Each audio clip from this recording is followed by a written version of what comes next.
今日はですね、土の廃棄についてお話しして、で、本当はその後、捨てたい土をね、持ち込みで捨てに行こうかなと思ってたんですけど、あいにくですね、今日は雨が降ってまして、僕ね、移動がバイクなので、雨だとね、ちょっと難しいんですよね。なので、今日は、土の話ね、少しだけして持ってこうと思ってたんですけど、そこの部分をちょっとね、厚めに話して、で、実際に捨てに行くのは、次回、2週間後ぐらいになるんですけど、また別撮りでね、やろうかと思いますので、よろしくお願いします。じゃあちょっとね、話していきます。じゃあまず説明をする前に、今回捨てようと思ってた土をね、ちょっと紹介していこうかなと。これが、量はね、こんなんじゃないですよ。もっとたくさんあるんですけど、これがいつも山荘屋さんから買ってる時に出る鹿沼土ですね。で、こっちがいつも僕が使ってる赤玉土と桐生砂と、あと、ちょっと木炭が入ってますね。竹炭か。が入ってます。で、これは、花織さんのとこで買うとこういうね、砂利川砂っぽいので、関西はそういう風な土を使ってるのかなっていう感じで、これを、捨てようかなと今回思ったんですが、結構ね、量があって、これだけでも、よいしょ。本当はこれぐらいの量があって、で鹿沼土もこのバイオゴールドのね、この 900ml に結構入るぐらいの量があって、でちょっと待って、赤玉土に至ってはですね、だいたいこれぐらいあります。猫砂の袋に入れてます。これぐらいあるんですけど、よいしょ。今日はこれを捨てれなくて超残念で実際にどうやって土捨てるかって話なんですけど、初めてすぐの方はですね、買ってきたその盆栽とかは手元にこれしかないいいや、ダメだな、これはダメだな。ちゃんと形になってるね盆栽、こうやって鉢に入ってたら、それは、1年とか2年とかはできればそのままでいいんじゃないかなと思います。理由としてはその木になれるっていうのがまず1点と、あとね、どうしてもその盆栽屋にある盆栽って全てがちゃんと管理されてるわけではないので、すぐ植え替えをして、で大丈夫な元気な状態の木ばかりではないので、一回自分のところでゆっくり育てて、で肥料もあげて様子を見て、ちょうど良さそうだなと思ってから植え替えするのがいいかなっていうことで、しばらくやってからの方がいいと思うんですが、でその後実際に植え替えをして土が出た際に、捨て方の問題ですね。一応パターンは3つあると思ってて、まず1つ目は、お庭がある方はお庭の敷地にそのままドンと捨てると。これは簡単ですよね。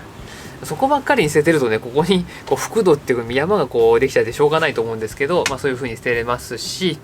あとはそうですね、ゴミとしてね、土とか石とか、砂利とかってね捨てられないので、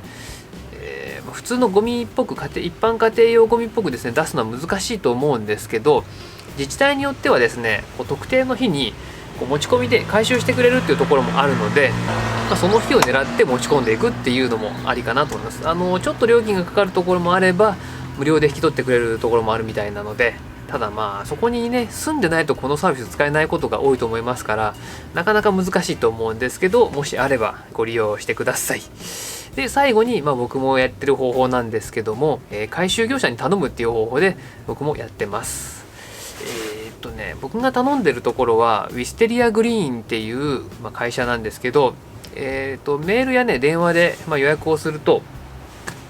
実際にね返事が来て、いついつ引き取りに伺いますっていう感じで来てもらって、でさっきお見せした土をですね、キロ何円っていう感じで粒の大きさとか石とか土とかに分けて、測って引き取ってくれると。もちろんいくらか費用がかかりますし、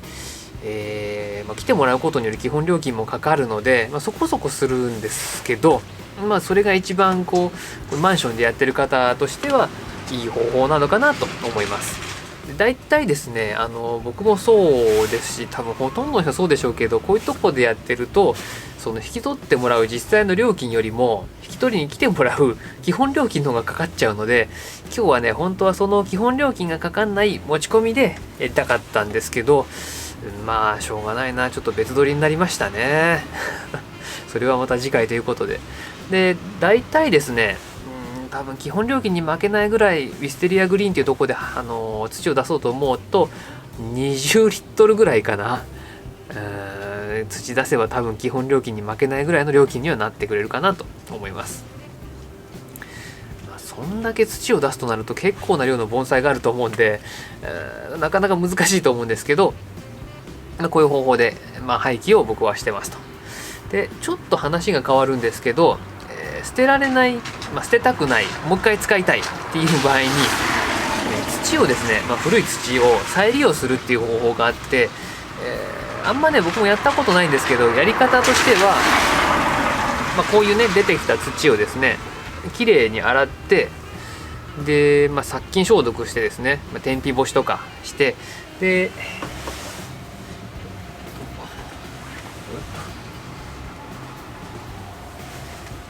こういう木作液とか使ってね